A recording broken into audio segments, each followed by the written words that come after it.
Welcome to the South Ops Fire Weather Webcast for Wednesday, August 12th. I'm your host, Kristen Stewart. The strong high-pressure area we have been dealing with lately has finally lost its grip over the western U.S., and an anomalously deep Pacific trough has started to take control in its place. This trough is currently picking up a disturbance offshore of Point Conception and is directing it into central and southern California.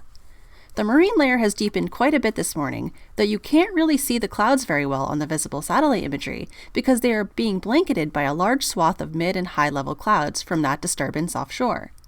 Even this early in the morning, there is already some convection happening, thanks to the increased levels of moisture and instability, and some thunderstorms are already occurring.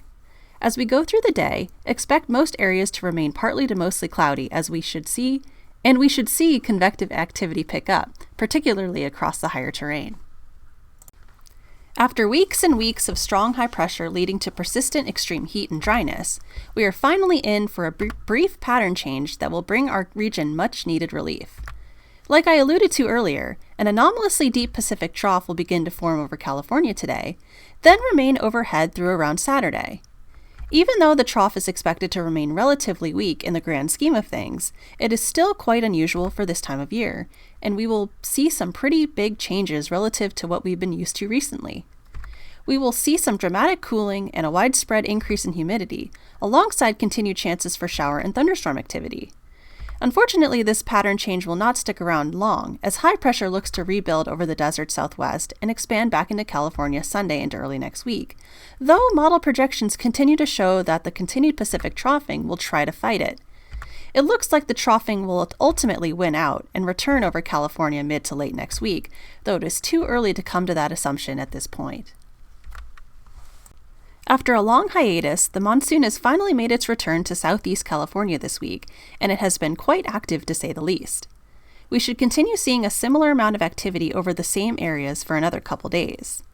Scattered showers and thunderstorms are once again expected across the Sierra, deserts, and southern and eastern portions of the Southern California mountains through this evening. Like we have been seeing so far this week, these storms are likely to produce enough rainfall to preclude any significant fire weather issues with any lightning strikes. Like we have already seen this morning, the increased instability from the disturbance offshore may also lead to a few thunderstorms extending farther west towards the Sierra foothills or even the central coast. Any storm activity over these more western areas has the potential to be drier, so that will be something to watch out for as the day progresses. However, activity in these areas would be mostly limited in scope, and the cooler and more humid pattern settling in should help limit fire weather concerns. Drier westerly flow aloft from the Pacific Trough will begin to scour out the moisture on Thursday, leading to activity being more limited to along and east of the Sierra Crest, before becoming even more isolated by Friday. With the troughing pattern developing over the state, widespread cooling is expected to continue through Thursday, with high temperatures returning to around 5 degrees below seasonal average. By Thursday, highs will fall into the 80s in most valleys, except low 90s in the Central Valley, 70s closer to the coast in the lower mountains, and around 100 to 105 for the low desert. So it's safe to say it's going to feel way more comfortable than in recent weeks. Similar temperatures are expected to continue through around Saturday, then slow warming should return for Sunday and early next week, though temperatures will largely remain near seasonal averages overall. The cooler pattern for the latter half of this week will also bring about a dramatic increase in humidity region-wide. Minimums will increase largely into the 20 to 40% range across the interior for the next several days, except locally lower across the deserts. The marine layer will also become much deeper during this period, leading to more widespread and stubborn low cloud cover along the coastal plains and up the lower coastal slopes. Humidity should remain elevated as the troughing pattern lingers through the weekend, then slowly decrease early next week as high pressure tries to build back in. After weeks of hot and dry weather, fuel conditions remain very dry across the region, and ERCs continue to range in the 90th to 97th percentiles across most areas.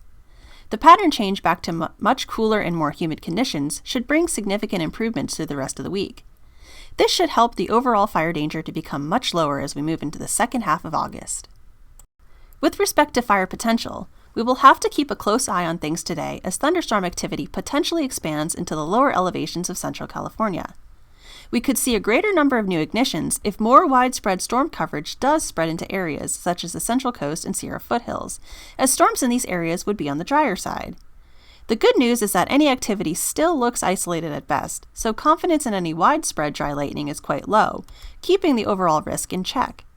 Not to mention, the cooler temperatures and higher humidity expected through the rest of the week will very much work in our favor in terms of limiting growth potential on any new ignitions. For Thursday and beyond, the potential for new significant fires is going to decrease quite a bit as the cooler and more humid pattern continues. Dead fuel moistures will be on the rise, fire danger indices will fall, and the lightning threat will diminish. This will bring us a much-needed break in the action and allow us to catch our breath for the time being. And that's all I have for today. Thanks for tuning in. Our next webcast will be on Thursday, August 13th. Have a fantastic day.